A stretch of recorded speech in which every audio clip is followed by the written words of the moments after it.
Sir ನಮಸ್ತೆ. ತಮ್ಮ ಹೆಸರು? ನನ್ನ ಹೆಸರು ಪವನ್ ಅಂತ ಸರ್. ಹೇಳಿ, ತಮ್ಮ ಸಮಸ್ಯೆ ಏನಿತ್ತು? ಸರ್ ನಮ್ಮೊಂದು ಸ್ವಲ್ಪ joint pain, back joint pain ಇತ್ತು. ಓಕೆ. ಈ ಮತ್ತೆ ಮುಂಚೆ ಎಲ್ಲಾದ್ರು ತೋರಿಸಿದ್ರ ಹೊರಗಡೆ? ಇಲ್ಲ ಸರ್, ತೋರಿಸಿದ್ವಿ. ಆದ್ರೆ ಅದು ಸ್ವಲ್ಪ ಗುಣ ಆಗ್ಲಿಲ್ಲ. ಪ್ರೈವೇಟ್ ಹಾಸ್ಪಿಟಲ್ ತೋರಿಸಿದ್ವಿ. ಓಕೆ. ಸ್ವಲ್ಪ ಹುಷಾರಾಗ್ಲಿಲ್ಲ.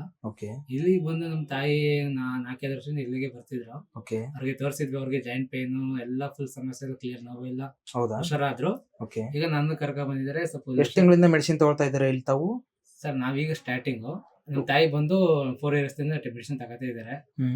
ಮತ್ತೆ ಬೇರೆಯವ್ರಿಗೂ ಸಜೆಸ್ಟ್ ಮಾಡಿದ್ದಾರೆ. ಈಗ ನನಗೂ ಸ್ವಲ್ಪ ಹೆಲ್ತ್ ಇಶ್ಯೂಸ್ ಅಥವಾ ಜಾಯಿಂಟ್ ಪೇನ್ ಇದೈತಲ್ಲ, ಅದಕ್ಕೋಸ್ಕರ ಕರ್ಕೊಂಡ್ಬಂದು ಇಲ್ಲಿ ತೋರ್ಸೋಣ ಅಂತ ಬಂದಿದ್ದಾರೆ. ನಿಮ್ ತಾಯಿಯವರಿಗೆ ಗುಣ ಆಗಿದೆಯಾ ಪೂರಾ? ತಾಯಿ ಗುಣ ಆಗಿದೆ ಸರ್. ಅವ್ರ ತಾಯಿ ಗುಣ ಆಗಿದೆ. ಎಷ್ಟು ವರ್ಷದಿಂದ ತಗೊಳ್ತಾ ಇದಾರೆ ಅವ್ರ ಟ್ರೀಟ್ಮೆಂಟ್? ಈಗ ಸರ್ ಬಂದು 4-5 ವರ್ಷದಿಂದ ತಗೋತಿದ್ದಾರೆ. ತಗೊಳ್ತಾ ಇದ್ದಾರೆ. ಎಲ್ಲ ಗುಣ ಆಗಿದೆ. ಎಲ್ಲ ಗುಣ ಆಗಿದೆ ಸರ್. ಈಗ ಅದಕ್ಕೋಸ್ಕರ ತಾವು ಬಂದಿದ್ದೀರಿ? ನಾವು ಬಂದಿದ್ದೀವಿ ಸರ್, ಜೊತೆ ಬಂದಿದ್ದೀವಿ. Okay sir. ನಿಮ್ಗೆ ಈಗ ಎಷ್ಟು ತಿಂಗಳು ಹೇಳಿದ್ದಾರೆ ಮೆಡಿಸಿನ್? ಸರ್ ಈಗ ಇದು ತಗತ್ತೀರಿ, ಇದು ತಗತ್ತೀರಿ ಅಂತ ಹೇಳಿದರೆ. ಎಷ್ಟು ತಿಂಗಳು ಅಂತ ಗ್ಯಾರಂಟಿ ಹೇಳಿಲ್ಲ. ತಗತ್ತೀರಿ, ಖಾಲಿ ಆದ್ಮೇಲೆ ಬನ್ನಿ ಅಂತ ಹೇಳಿದ್ದಾರೆ. ಸರಿ sir. Thank you. Thank you sir.